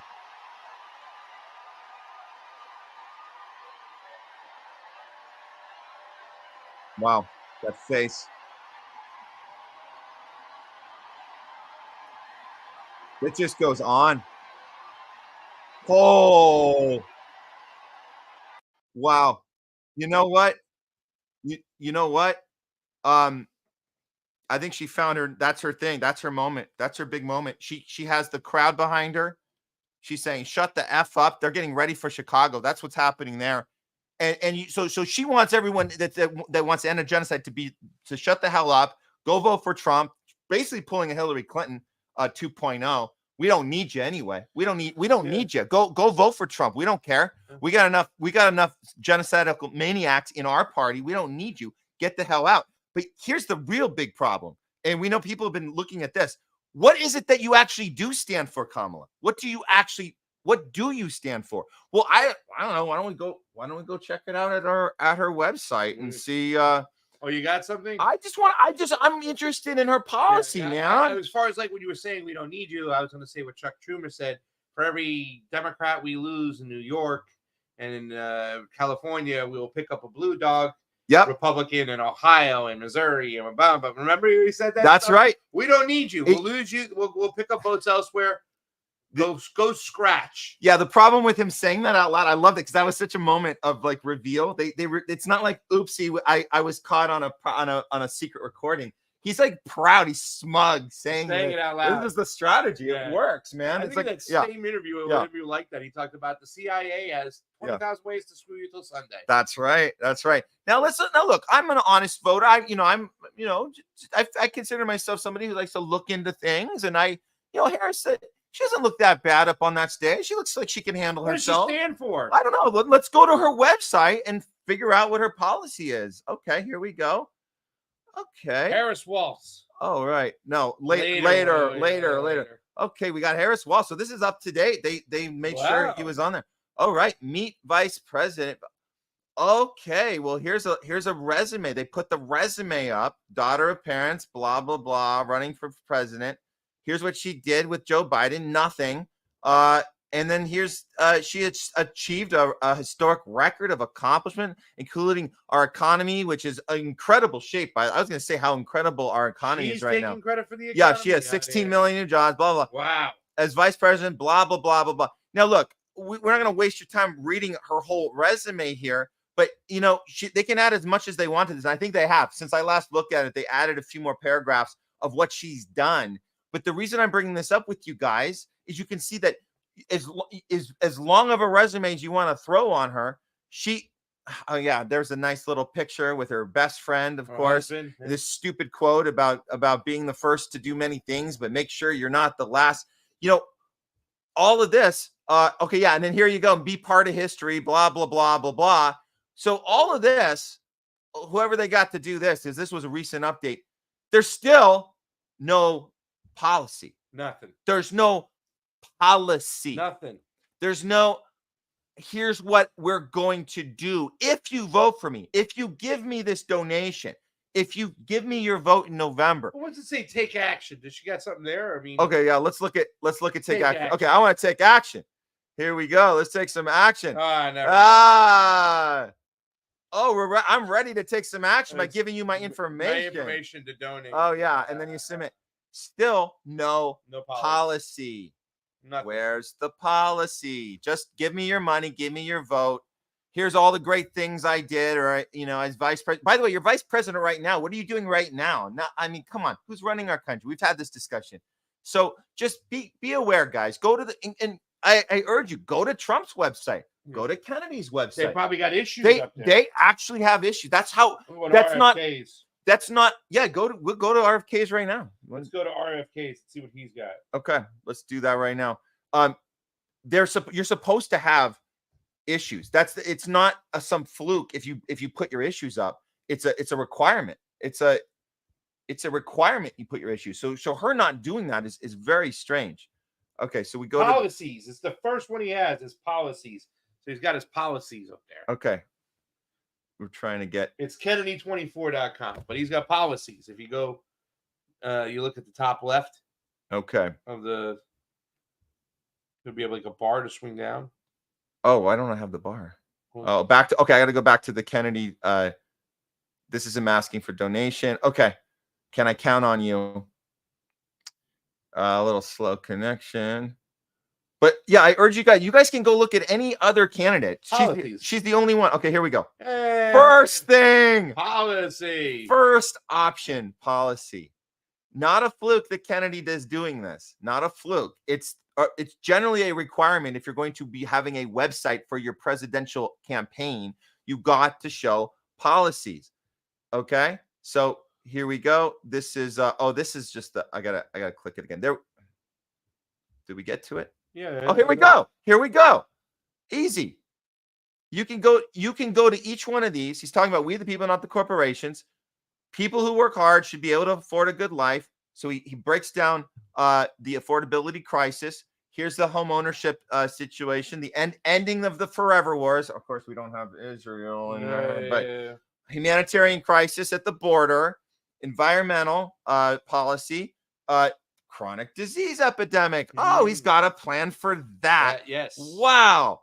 America's soil, farms, and food. Politics that have failed the black community. Oh, he's got a plan for that. Restore our rights. Yeah. Look at that. Liberties and freedoms of speeches. So yeah, he's got everything. Veterans. Yeah. AmeriCorps. He's got policy positions there, and Kamala Harris does not. Yeah. So this is doesn't surprise me. Look, so we know the party's corrupt. We know that they don't have any plan at all except to scare you into voting for them again or rigging the election. We know all that. What else do we know about the Democratic Party? Oh, I know.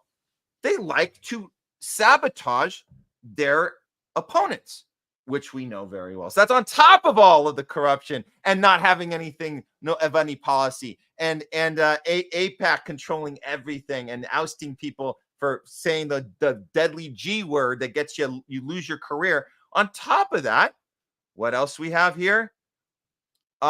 Kennedy. Okay, is this going to come up? Yeah. Here we go. Okay, so here's what we got. I gotta look at this close. Okay. The DNC is suing RFK Jr., claiming that he isn't truly a New York resident. All right. Interesting, right? What do you call someone who has a home in New York, is registered to vote in New York, and pays taxes in New York? Yeah, a resident of New York. The anti-democracy DNC is at it again. Exactly. They would probably say you have to vote in California. Yeah. So obviously he's fighting that. And this is today. RFK Jr.'s ballot access is in jeopardy. Show your support at the courthouse.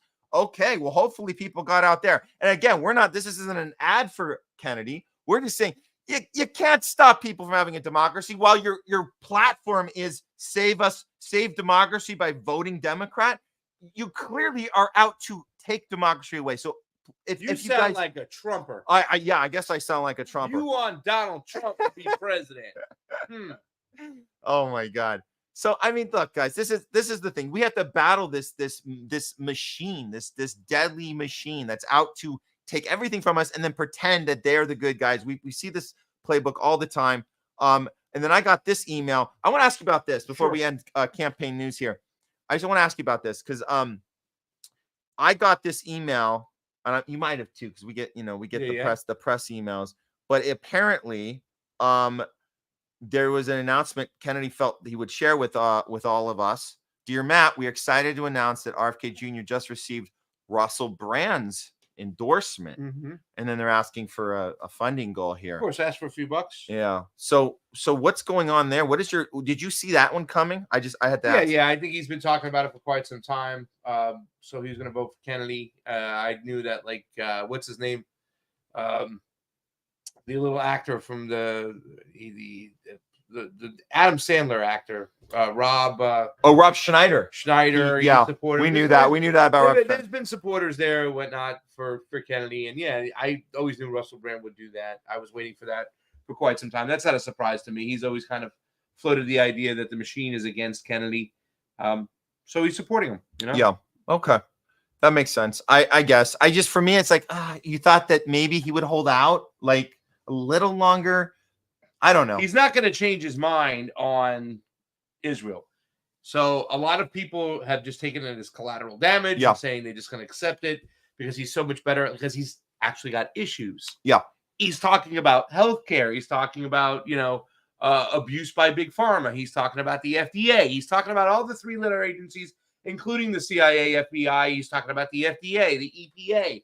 He understands how that's, held captive, how they hold captive our government and the way it operates. So a lot of people are saying it sucks that he stinks on Israel, but Joe Biden, Kamala Harris, we know where they're at in Israel. They'll take the lumpings and move on with it. They're saying it's collateral damage of sorts, right? Yeah. All right. Well, that's where we are now. I guess that's it for campaign news today. That's it. Not the greatest news, but it never really is in the campaign arena. But we're gonna keep charging through the next couple months. It's gonna get pretty wild, guys. So we'll see you next time on campaign news update. I got it. Okay. Let's charge right through. Yeah. Let's get right into the next one. Let's just. I think we're gonna do one more for you guys. And then we'll peace out for you. We'll peace out. But let's do this final segment. Yeah, it's the first time I get to do this one with you. So this is gonna be a fun one. This is gonna be a fun one. Okay, this is our little Hollywood deal. I know you guys. We've had some great responses from you because we're here in LA. We're here in Hollywood. We play the Hollywood game. We've been playing this game. I've been personally playing this Hollywood game here for like 25 years, and it's so funny to be able to step out of it. And we're still making our films. We're still doing our documentaries. We're still doing our storytelling. But we're applying it to this journalism arena, and then it's easier for us to look at the people captured in Hollywood and see how they behave. So that's why we came up with this segment, or this. It's a kind of a, what do you call it? It's a kind of a series. It's an ongoing series. We call This Week in Hollywood. So let's give it a shot. Here we go.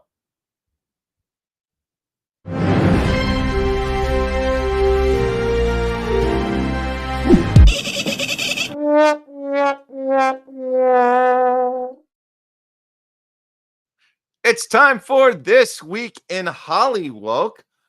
Today, we're looking at a couple things that happened recently. We wanted to highlight it in Hollywood because This Week in Hollywood is about looking at the celebrities, these A-listers, B-listers. I think they're so smug they can just get right in front of a campaign. Say, give me a script, open your mouth, and just let the words come out. And we're on to you when you're playing that game. And they love Washington loves taking actors because they think they're the best at what they do. They can really play the role. They can really sell it.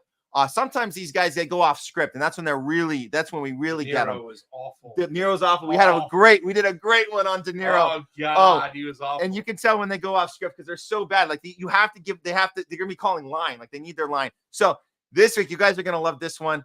We have two ones for you today. So first and foremost, we've been hearing about the show HBO put out a few years back. It had a good following. We saw it. I don't know if you guys remember the show Veep. Veep was about it's Julia Louis-Dreyfus playing. She had played Elaine on Seinfeld, and this was her big breakthrough role beyond Seinfeld, which earned her a lot of. She got a lot of daytime Emmy, or not daytime, sorry, Emmys. Yes. Right, for her performance as Selena Meyer, the vice president for 7 full seasons on HBO. Who the big gag was she couldn't get into office because she was this close. And the president, which they always kept him off camera, but she just did everything she could to maneuver her way in and didn't give an F about anything except her career. And she had nothing to offer. And that was the joke. She was portraying Sarah Palin, right? Like that was supposed to be like the whole. If Sarah Palin got in with John McCain, this would be. No, not necessarily. And we'll talk. I'm going to place the clip here. Well, actually, first let's bring the story up, because this, you guys, if you haven't heard, this is pretty wild. So I suppose the Kamala Harris VP team said, "Hey, Kamala, we have an idea for you.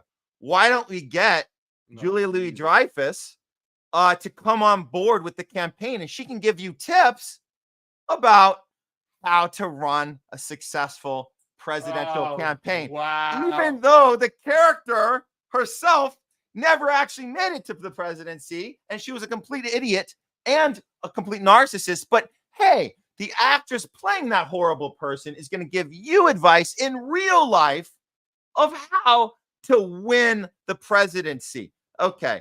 I don't even read. This is a funny tweet from JC Bliss. Julia Louis-Dreyfus, star of Veep, will be extra involved in the Harris campaign and appear at the DNC. In other words, a real-world hapless VP running for president is getting help from the fictional hapless Veep who became president on TV. Okay, got it. This is insane to me, Pasta. I'm gonna tell you this. Whoever is running, so this is a sign to me that Kamala doesn't have really smart people running her campaign, because if you were to pitch this in a room, they say, "Are you effing kidding me? Have you seen this character? Have you even watched this show?" Nothing against Julia Louis-Dreyfus. I don't even know where she stands politically, but are you effing kidding me? Have you seen this character that people associate her with? I mean, let's see a little. Somebody put this together. I want to show this, and then we'll talk about it. This is a little mashup of Selena and Kamala. Kamala. Kamala. All right. Kamala, the incredible Kamala. Yeah, here we go. I don't know. No. Got it. Cool. Okay. Here we go. Words have many meanings, and sometimes instead of conveying our meaning, they can suggest other meanings. When we talk about the children of the community, they are a children of the community. Well, we are the United States of America because we are united. And we are states. Talking about the significance of the passage of time, right? The significance of the passage of time. So when you think about it, there is great significance to the passage of time. Whatever we have stored cannot be known. The past was once the future. The future is, I should say, unknown. We got to take this stuff seriously as you are, because you have been forced to have to take it seriously. Obesity is a serious disease, and it needs to be taken seriously. You need to get to go and need to be able to get where you need to go to do the work and get home. I hope that clarifies the issue, and this can be the last word on those words. Certain issues are just settled. Clearly we're not. No, that's right, and that's why I do believe that we are living, sadly, in real unsettled time. Wow. So if you guys notice on that clip, there was the Daily Show logo on the bottom. Now, this is the reminder of how we forget so easily, because the Daily Show had the comedic chops to put that together when Kamala first became VP, and she was the lowest rated VP in our history. That was known, and people admitted that because it didn't really matter, because nobody really saw her as being somebody that would actually run. So they could have an honest comedic take on that. So we got that. We ripped that right from Twitter, who was somebody who put that on, that the Daily Show aired like 4 years ago or 3 years ago. So there you go. There's the humor, and it's so ridiculously on point. It's not even funny. I think that you can't see what can be unburdened by what has been. That's all I have to say.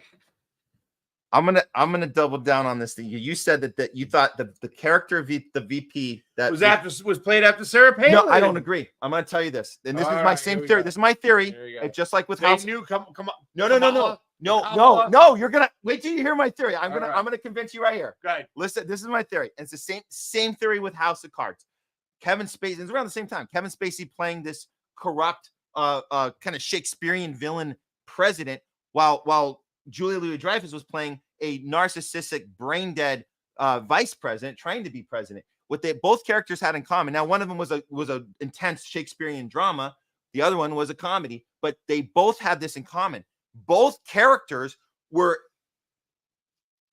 unofficially representing the Democratic Party. It made a lot of, I want to tell you this, it made a lot of people upset at the time because they thought that the Kevin Spacey performance was kind of an FU to Clinton, Bill Clinton and his wife. And then when the Julia Louis-Dreyfus character, Selena Myers, happened, there were a lot of people upset also on the left that there was an element of Hillary Clinton in that one. So the reason why that's important, and it was done on purpose, was it was showing the people that that Hollywood could make fun of itself and show the corruption of an industry, of politics, and have fun with it. Here's the point. When you watch those performances now, they're not as bad as what's really going on now. So when you watch this, Kamala is so bad that when you watch Julia Louis-Dreyfus, she actually has somebody that you almost kind of root for. So I think it was their way of setting up. I don't mean directly Kamala, but it was setting up, giving us an idea that it's not as bad as you think. It's worth a little laugh, but you don't know how bad it really is, and we're not going to tell you that. We're not going to tell you about all the wars. We're not going to tell you about the Clinton hit list or the whatever. We're not going to tell you about anything. We're just going to make it look like that people in Washington are careerists, because that's really what those two shows were about. Yeah, Kevin Spacey looking in the camera and saying, I'm going to show you, watch me. I'm going to show you how I become president. I'm going to maneuver my way through it. Same thing with the Selena Meyer character. She doesn't talk to the camera, but she has this, I'm going to maneuver my way to the top. And then we're supposed to say, oh, look at Hollywood being honest with us about how careerists think, not genocidal maniacs who murder people. You see what I'm saying? Yeah. Like, there's almost like, say it out loud, and then you've covered your bases. I thought it was about Kamala Harris and Kevin Spacey both having connections to Epstein. Here, I'm way off on everything. Like, that was their punishment. That was their punishment. I like that. I like that. That was that public shaming. Public shaming.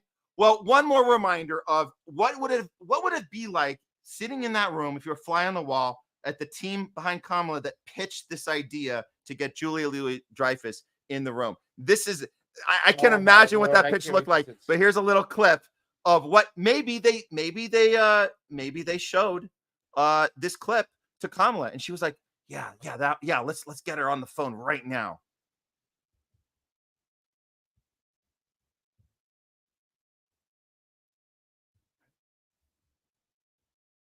Is it there? Let's see. Are you on a slide or? Oh, no. I got a video file. We just shared oh, sorry, my bad. Okay, here we go. This is it. Okay. Oh, it was been there the whole time. Okay, here we go. Not leaving. POTUS is leaving. He's not going to run for a second term. I'm going to run. Yes! Wow. I did not see that coming. Selena Meyer, she did with fire. Bam! Boom! Let's go to the fucking moon! I was this close to living on my boat. Okay, so this is that must have been like, hey, what do you think? That people will relate to that. People will relate. So this woke in Hollywood. This weekend. That woke in Hollywood. What that weed? Yeah. Okay, one more for you before we go. One more for you, guys. Ben Stiller. Ben Stiller. God. Ben Stiller. Is it with him going to Zelensky? Please. Okay, no. We already know what he did with Zelensky. We might have to remind people about what he did with Zelensky 2 years ago. And we will. We're gonna play a reminder clip of that. But first, this is what Ben Stiller is doing right now in regards to joining the Kamala team. Check it out.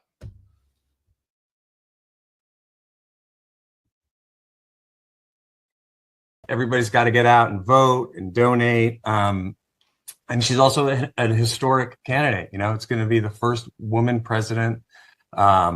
and that's incredibly exciting. And, she's Indian, she's Black, she's everything. You can be more than one thing. It's incredible. I'm Jewish and Irish. I wish I was Black. Every white Jewish guy wishes he was Black. Did you miss that? Do you want to see it again? I'm sorry. I think some people might have missed it because we were joking through it, and you might have missed Pasta. You might have missed. No, I heard it, but let's play one more. If you guys, that's why everybody's got to get out and vote and donate. And she's also a historic candidate. It's going to be the first woman president, and that's incredibly exciting. And she's Indian, she's Black, she's everything. You can be more than one thing. It's incredible. I'm Jewish and Irish. I wish I was Black. Every white Jewish guy wishes he was Black. Ben Stiller officially wishes he was Black. Maybe he got the wrong role in Tropic Thunder. Oh, that's so interesting. Don't ever go full retard. Don't ever go full retard. And I'm gonna Ben Stiller, you just went full retard. You did. And actually, I was relating this performance more to Zoolander. So this is it's really great. We have a black woman. I'm a man, but I wish I was a Black woman. I could be standing with her even more. I could feel even more love. I have a heart for her right now, but I would need a little more. So I wish I could change my color of my skin to be even more, so I could show my love even more. Do the model face. The model face. Can we please put this on real quick here? Let's do it. Oh yes. Like just end it now. Yes. Like enough is enough. This is what we got. Yes. I mean, yeah. We are lost as a society. It's already gone. There's no getting it back. Yeah. We're done. We're damaged. Yeah. Just end it all. Yeah. Send the friggin' meteor and just get it over with right now. Yeah. Just get it over with right now. Yeah. And just to remind people, you brought this. I can't just end with Stiller with this. I wish I was Black. Got to remind people what he did 2 years ago. And if you saw it then and you thought it was ridiculous, wait till you see it now after what is the biggest waste of money and lives that we've spent. Yes, but wait a second. He had to battle against Sean Penn for who gets to play the role of Zelensky in the movie. Is it Sean Penn or is it Ben Stiller? This is the thing. This is the battle. And this is how you go out. The actors have to court to get their role. They have to kiss ass. So he's been doing it his whole career. Stiller and Sean Penn are both directors too. So they're always going in with that vision. I can see it. They're doing this as they're like going in and kissing ass. But this is, if people missed it the first time, this is Ben Stiller, who admittingly, watch for this. When I saw it the second time, watch for him admitting he knows nothing about what's going on in Ukraine. And he says it out loud in front of everybody. Check this out. Really nice to meet you. You're welcome. Thanks for taking the time. Great honor for me. No, we know you very well. It's a great honor for me, and nice to see you. It's really wonderful. You're my hero. You're amazing. Yes. No. As you quit a great acting career for this. Not so great as you. No, but pretty great. But what you've done and the way that you've rallied the country and what for the world, it's really inspiring. So it's too much for me. Chief of office. Yeah. Hello. Nice to meet you. Nice to meet you. I understand that is in information in media, yes, that there are a lot of information that it's not safety in Ukraine. So, but we know it because that the war it couldn't be safety everywhere. Right. But very important for us that people don't forget. It's not interesting to speak about the war every day just for audience for different people. But for us, it's very important. Yeah. When people forget to speak about it. All right, here we go. This is what we're waiting for. And how to push to Russia, it's very difficult. Thanks to such people like you. Here we go. Yeah, so we can do it. I feel it's hard to understand what is actually going on here if you haven't been here. We were talking about just the actual impact of coming here, and I just was in Irvine this morning, And where you? Irpin. Irpin. Yeah. And And in the morning.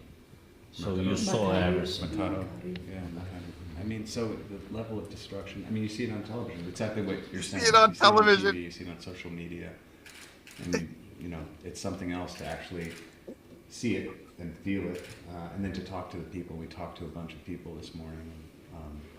Okay. There was a news brief, like, guys, once you're done with this little interview, you guys can go back and do some lines together. Yeah. A Cokie Smurf Yeah, and friggin' Ben Stiller. Go have fun. That was Simple Jack. Yeah.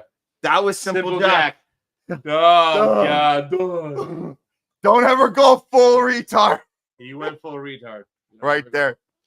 Right there. All right. All right. That's it for today. That's this week in Hollywood. Good, yes. And that's it for our 5-hour multi-stream today. Homeless to Go special. Lahaina 1 year later. And all sorts of great guests we've had. We got to thank everyone that came on with us. Yep. Well, we only went 4 hours and 55 minutes, so we really should be like, yeah. But yeah, we're right there. We're hitting the mark. We're hitting the mark. And we want to thank all the great guests we had on today. We've had Don DeBar, and we had Stephanie and her crew. That was with the Sound the Alarm, Tracy and Renzi or Renzo? Or? Oh yeah, well we had Renzo from northern Israel.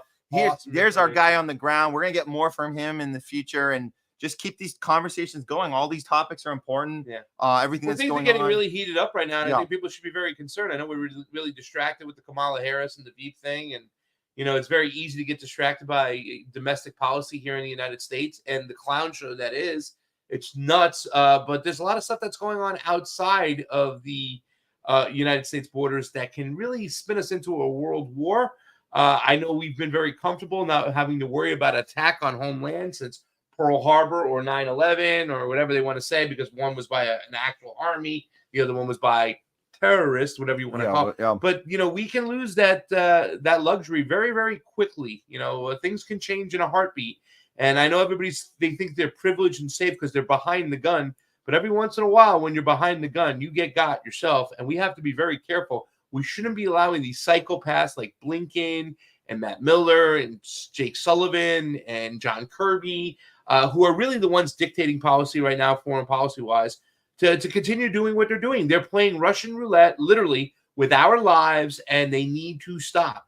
Yeah. It's just it's a scary moment when you see Israel actually assassinating a negotiator in Tehran. I mean, that is just, guys, how much further do you have to test the bear? The F around and find out. Yeah. This is how much you F around, and this is how much you find out. Well, I think we've been effing around too much, and we need to stop. So thank you all for paying attention and watching the show and letting us have these great guests on to talk about these things. And we'll continue to talk these things. I'm sure you'll see us in Chicago. Yes. Some deep dish pizza in a couple weeks. Chicago it is, guys. Help us get there. Go to our locals, Homeless Left on Rumble.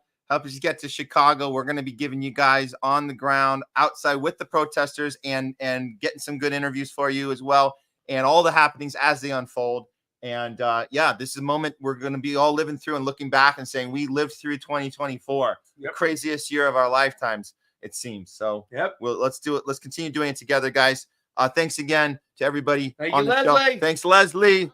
And and everybody else, all of you guys for staying along with our little bumpy ride with the tech. But thanks for toughing it out with us. Don't worry about it. We'll get it straightened out next time. We'll have a little outro for you right here. This is a fun little. Oh, what did I put? Thank you, Cheese Slice. Yes, thank you, Jamie. And let's go out with a little fun. I got a fun one for you guys to go out on. Here we go. This is. This will be a fun one. You guys will like this. Here we go. And then you guys can play it out after that. Okay, guys. We'll see you next time. Do you want to do your line? It's time for the homeless people to go. The homeless people to go. Democracy looks like.